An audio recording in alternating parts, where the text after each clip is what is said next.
Apprentice and what we have going on. Awesome. So here, without further ado, here we go. Thank you all for joining tonight, and for those watching the recording, really appreciate that as well. All right, I think I need to be able to share my screen. Go ahead and, sorry about that. All good.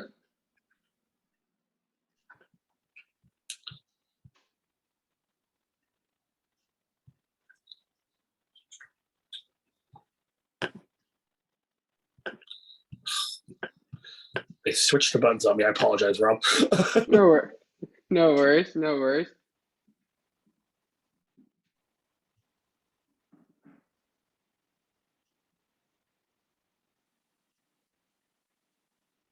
There, go ahead and make you a co-host.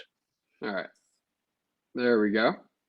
And here, everyone should be able to see the slides up now. And there we are. All good? Alrighty, cool. So thank you again for having me tonight. Super excited to dive in. I'll just start by sharing a little bit about myself and my journey, kind of how things got started. And I'm a author of Why Wait. I started 2 companies while I'm in school. The first one is called Solve It, and the second one's called Apprentice. And I'm here to talk mostly about my experience and more about Apprentice. So in terms of kind of my timeline, in 2017, I started working with a serial entrepreneur by the name of Dave Kerpen. I'll talk a little bit more about that in a second. I was a freshman at the time at Hamilton College. I really didn't know what I wanted to do, but I knew that I wanted to just get started and see where opportunities took me. In 2018, I launched my first company, Solve It.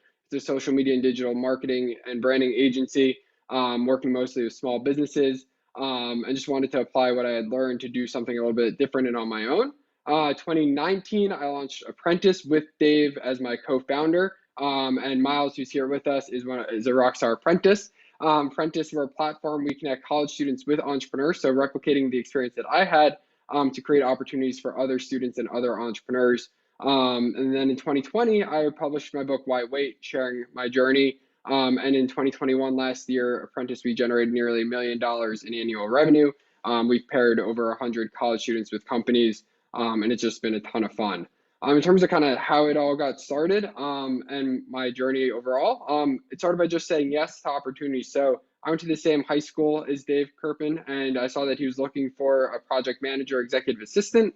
I really didn't know what either of those titles meant, but I reached out because it seemed like a cool opportunity, and I wanted to learn more. And so I reached out after a couple of interviews. He said, "When can you start?" I said, "Over the summer, I'll be back in New York." He said, "Nope, how about next week or Monday?" And I said, "Sure, why not?" I figured I'd learn more and see where it went. And at the time, I had no idea what it would lead to, but I knew that it would be a really cool experience nonetheless. And so from there, I was able to work with big projects with big brands, from Century 21 Real Estate to being a co-author of Likeable Social Media, to really just anything from small things like scheduling to big things like those brands. It just was a really cool experience, and I ended up learning a lot more outside of the classroom than I did in it. On the flip side of saying yes, one of the biggest things I had to learn was to say goodbye to some of the other things. So going into college, I really thought I was going to play baseball. Growing up, I wanted to be a shortstop for the Yankees, then I wanted to be a catcher. The week that I started working with Dave, I got cut from the Hamilton baseball team. And that was one of the toughest things that happened to me at the time. Looking back on it now, I think everything happens for a reason. And I think it's the best thing that happened to me in college, and because it ended up allowing me to focus more on my professional work. So really, by saying goodbye to some of the things and what I thought I was going to do to allow me to focus on the professional work and the work with Dave, and then Solve It, and then Apprentice going forward. In terms of being helpful, one of the biggest things that I always tried to focus on when I first was working with Dave and then with Solve It, now Apprentice, is just, it's all about trying to be helpful and doing the small things and just doing anything to help other people. So with Apprentice, the real motivation behind it is just creating opportunities for college students, with the challenge being that, finding a mentor is something that we hear a lot about, or I heard a lot about in college, but how to find a mentor? Do you just message a lot of people on LinkedIn? That's what a lot of my friends are being told, but it's hard to really do that. So by creating a platform and a place for students to come to us, and then we help connect students with the entrepreneurs. And as an entrepreneur, it can be hard to find great talent, so come to us and we'll help connect them. So really just trying to help create value and worrying more about, am I helping someone today? Is this actually going to be a net benefit overall, than worrying less about, okay, what's the dollars and cents to everything? So just caring most about being helpful is one of the things that I really try to emphasize. And caring a lot about the little things and the little things that make a big difference. And there's a quote by the great coach John Wooden. It's all about it's the little details that are vital. Little things make the big things happen. And one of the small things that I started to do, as small as it might seem, is I started making my bed every day when I got to college. And just that habit of doing that in the morning. And then another thing that I started to do is just writing down my to-do list. I'm old school and would write it down by hand, but I would just write out what are the 3 most important things that I'm going to do today. And all those details really just helped to make sure that I was able to get everything done. And just by taking care of those little things, looking back on a year of work or 2 years or 3 years, I was able to be proud of what I was able to accomplish. And that also helped when there was a big project of breaking it down into smaller projects and smaller tasks. In terms of failure and then I love to fail. I love to fail fast, and then I love to figure it out and find ways through it. And one of the biggest things that I've found before and still struggle with a lot is the fear of failure. And the way that I kind of work through that and think about that is, if I'm afraid of failing, then I'm not going to do, I'm not going to try. And if I don't try, then that's a failure to begin with. So I try to just get as much done, give it a shot, and see where it goes. And then for this one, there's that Michael Jordan quote, which I had in my bedroom growing up, which was, I failed over and over and over again in my life, and that is why I succeed. And so when I first started Solve It, I really had no idea what I was doing in terms of starting a company. I launched it over spring break, my sophomore year. I had a week. I was away. I didn't really know what to do. I had my computer. I talked about the idea of starting a company, but I didn't know what all that it meant. I was like, okay, I know how to make a website. I can do that. I can go on LegalZoom and put in the company name and the domain and take care of the rest. And so I just did that. And then through that, I was able to figure out, okay, it's a lot harder than just making a website and doing some paperwork. But I was able to figure it out because I wasn't afraid. Because worst case, I failed and then I learned. So it was really just about not letting the fear of failure hold me back. And that's something that it does still. It's scary, and it's kind of something that I'm try to focus more on, what if it does succeed? And if I do fail, I try to reframe it as, okay, how can I learn from this? Another really big thing in terms of age, and this is something that I'm still really self-conscious about, is I was 19 when I launched my first company, and then I was 20 when we launched Solve It. Now I'm 24. And I think the biggest thing here is just trying to always be more mature, whether that was dressing up when I went into the office, being aware of what my Zoom background is, things like that. So that way my age wasn't necessarily a factor, and I didn't let that be something that held me back through anything professionally. So being really respectful when I'm talking to someone, sending a follow-up email after meeting someone, or sending a LinkedIn connection, or things like that. Those details that can be really important, especially as we're all digital and online now. Another thing that is really important and challenging too, now more than ever in a lot of ways, is the emotional element of a lot of this and mental health. So balancing a lot of stress, balancing school, balancing professional life and personal life and friends and everything there. So one thing I had to learn through a lot of all of this was, it's okay to smile. It's also okay to cry sometimes, and just kind of work through it. And whether that's through journaling, or taking a walk in the morning, or taking a break in the middle of the day, meditating, things like that have helped me to kind of balance everything. And that it's not always going to be perfect, but that's okay, because that's all part of it, which connects to one of my favorite parts here, which is appreciate the grind, which was a quote that one of my baseball coaches told me. And here it is all about just by appreciating the process and going through it, the good and the bad, whether it's something here like running, which is not something I ever thought I was going to do and might not do again, but who knows? Or something like building a business, where in theory, it's always great on the day-to-day. Maybe it's not always the most exciting, but when I take a step back, it really is. And so just being appreciative and grateful for the process itself, and knowing that we're able to make a difference, and that the the beauty in the struggle is really the piece there, because the grind is fun, and that is part of the excitement, by kind of zooming out and looking at it in that lens. And why not? Um, I think if I went into college saying that I had to start two companies and write a book, I would have absolutely not done it. But I didn't put that pressure on myself. I just kind of went with it and saw where things went and kind of let that go the way it did. And I said, why not do this? What's the worst that happens? And so kind of letting life take its course, trying to make the most of the opportunities is kind of where it went. And the other thing is just trying to enjoy it and have fun. The idea for Why Wait, my book, started with a joke a friend told me, and I kind of told back, where I was sitting in a class on entrepreneurship, and he told me to write a book about it because I had said that I wasn't enjoying the class, and we used to say write a book about it when we were kind of just making fun of each other. And so I said, okay, I'll do it. Why not? And so I did. And so things like that, just to kind of, then acting on and making sure that it actually happened and following through, is a lot of fun. And if there's something that's out there, why not do it? What's the worst that happens? So kind of having that, and with that in mind, kind of a little bit more about Apprentice, and something that I'm really, really passionate about now, and really excited about, is the way that we've been able to grow our platform. And so we connect entrepreneurs and business leaders with the best college students all around the country to help the entrepreneurs tackle their toughest tasks and help students gain experience year round. Apprentices work around 10 hours a week, during the school year, over breaks, over summers, on a range of projects, and all apprentices earn a base of $15 per hour, and that increases over time, and there are other opportunities to earn more through Apprentice. In terms of the process, so you apply to Apprentice. First, you learn about Apprentice. So awesome, you're doing that right now. Then you go through and apply to Apprentice. During the application process, we really look for great communication skills. We learn more about you, your interests, your hobbies, and what you're looking for. Then once you're accepted, after that, then you start your training and learning process through certifications, through our learning library. And the real goal there, is all about helping you grow personally and professionally, not only to help with the work with your entrepreneur, but also big picture, in your career.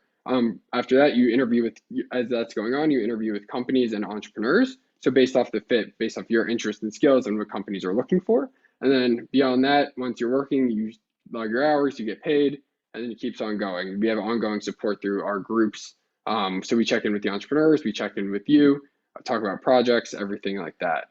In terms of how matches are made, we're working on an algorithm to help with this, and we look at a couple key factors. The first of which is career experiences. So on the student side, it's what areas you currently have experience in, what areas you're looking to learn, what skills you have. And on the entrepreneur side, it's what are the projects that they're looking for, what are the skills they need, and things like that. In terms of professional interests, whether that's a certain industry, type of company, sector, things like that. And then in terms of personality, which is really important, because at the end of the day, when we're working, so much of it comes down to, do we enjoy working together? We use the Enneagram personality assessment to really test that. And those are the three key metrics that we look at in terms of matches. We set up the interviews, and then ultimately both sides have to really want to work together, because we want to ensure that it's a good match from the start. In terms of the type of work that apprentices are doing, there are four main areas, and then a lot of people work in a combination of them. So it's not only one or the other, but there are four main areas, and that's operations, marketing, business development / sales, and then data analytics and coding. And so depending on where your core interest is, or what you think it is, and where you want to get started first, you'll kind of identify that through your application process. And then from there, as companies come to us and say, hey, we really want someone to help mostly with marketing and maybe a little bit on the business development side, we'll have you as an apprentice who's interested in marketing, interview with them. So that's kind of how that matching and the process works there in terms of the type of work that apprentices are doing. And then we have a lot of support in all of these areas too. In terms of our learning library, this is some of the content that is covered both before your while you're interviewing, but also during the ongoing part while you're working. So it's a combination of material that's pre-recorded, asynchronous. Here's an example of our lunch and learn, where some of our entrepreneurs joined to share their experience about starting their company and what's that like. Then we also have other topics that start as general as how to send a calendar invite, or how to take notes during meetings, and other things that get that get more advanced into how to create websites, how to run Facebook ads, email marketing, blog writing, things like that. And we're always expanding and adding different things to it as well. And we have a lot of certifications from companies like Google or HubSpot or Facebook, as we're always trying to add more and expand into new areas too. We have 3 key core values, and this is something that's especially important during our interview process in terms of what we're looking for, especially because we know that college students, for a lot of us, we're still gaining our first experience and are going to be learning a lot over our time in college and with Apprentice. So we really care about who you are and what you're going to do, a lot less about what you have already done. So in terms of our core values, the first one is that we seek and provide mentorship. So it's actually a little bit different in terms of bi-directional mentorship. So students, our apprentices mentor our entrepreneurs in terms of our new perspective as a younger student, new platforms, new thoughts like that. And obviously the entrepreneur is also mentoring students in terms of the perspective that they have, having years of experience. In terms of our second one, to have grit, obstacles will come. We got to work our way through them and figure out a way to achieve excellence. And our third one, to be enterprising. We have the resourcefulness and initiative to make the most of opportunities. And so those are the 3 keys that we look for. In terms of Apprentice, we are a little bit different than your typical internship. We don't really use the I word that often. We use Apprentice as much as we can. We're different than a typical on-campus job. Our main focus is about long-term professional and personal growth. And so one thing is that all apprentices work with us for a minimum of a year and a lot say longer, as we're 2.5 years old now, but continuing to grow. And a big thing there is that we're seeing people that are saying not only with their entrepreneur longer, but continuing internally with Apprentice through other growth opportunities. So that's something that's been really, really exciting to see. In terms of the process, you submit your application, we review it. There's a first round interview, which is all focused around you, your interests, your experiences. Then there's some follow-up work depending on your core interests. So if you're interested in marketing, it's sample content on marketing. If you're interested in operations, it's more around specific to that. Then there's a second round interview where you present that.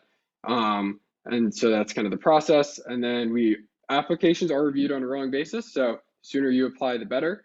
And then there's a link to our next info session. And then we have here is a link to the initial application and the full application. So it's kind of a little bit of everything. And then further on, we have some testimonials and case studies of specific students as well. But I like to close with a quote and then kind of open up to any questions. But one of my favorite quotes from Seth Godin, a great author, entrepreneur, marketer. How dare you settle for less when the world's made it so easy for you to be remarkable? Thank you.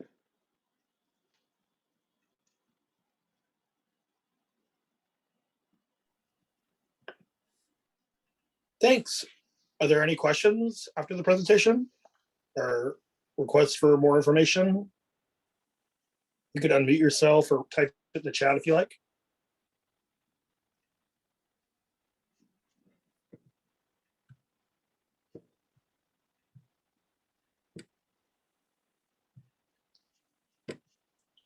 Okay.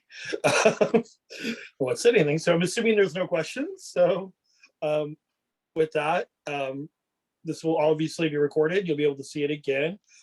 We can also have Rob's information that was emailed to you if you have to want to follow up with him additionally, or you can as well watch the recording again or pass it on. With that, I thank you, Rob, and thank you all for coming. Thank you. Appreciate it, Chuck. And thank you all for coming, and thanks for watching the recording. No problem. Thank you.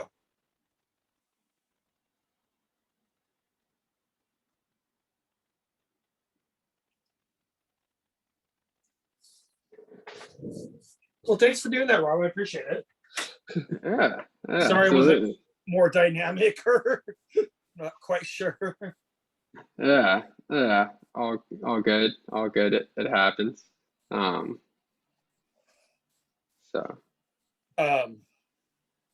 I don't know if you would be interested in trying it again later this spring or.